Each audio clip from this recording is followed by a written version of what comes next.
How can startups get debt financing without bank loans? Imagine needing funds to grow your startup but feeling stuck because traditional banks turn you down.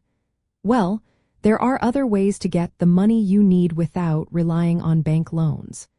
Let's explore some options that can help you access debt funding while keeping control of your business. One popular choice is venture debt. This is a type of loan offered by specialized lenders or funds that work with startups already backed by venture capital. Venture debt usually comes with higher interest rates but doesn't require giving up more ownership in your company. It's often structured as senior debt, meaning it gets paid back before other debts, and sometimes includes warrants or options for lenders to buy equity later. This option works best if your startup shows strong growth potential and has some venture backing but doesn't have enough assets or cash flow for traditional loans. Another alternative is peer-to-peer lending.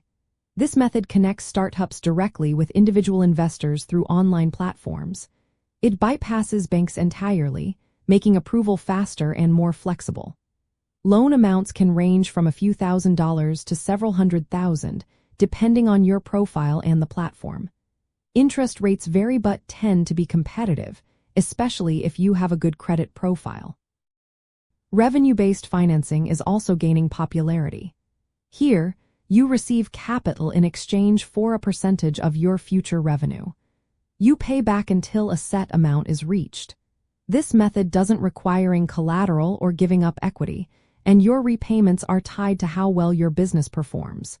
It's ideal if your revenue is predictable and steady. Invoice financing allows you to unlock cash tied up in unpaid customer invoices. You sell or borrow against these invoices to get immediate cash flow. This can be a quick way to fund operations without taking on traditional debt. Equipment financing is another route, where you get loans or leases specifically for purchasing equipment.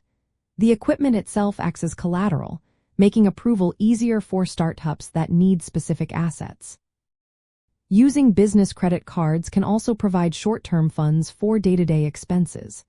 They're quick to access, but be cautious about high interest rates if balances aren't paid off each month. Crowdfunding platforms sometimes offer debt-like options, where many backers contribute funds that are repaid over time. This can be a good way to raise capital while engaging your community. Microloans and microlending are smaller loans often provided by nonprofit organizations or government programs. These are easier to qualify for and suit startups with modest capital needs. Lastly, small business administration loans are backed by the government and often have better terms than traditional bank loans.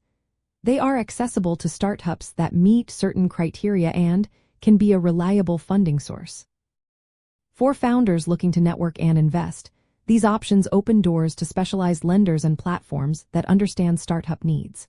Connecting with venture debt providers or peer-to-peer platforms can also lead to valuable contacts and partnerships. Choosing the right alternative funding depends on your business model, growth stage, and how much control you want to keep. Always compare costs, repayment terms, and ownership implications before making a decision. These options give startups a way to secure the capital they need to grow without relying solely on bank loans, helping you stay flexible and in control of your future.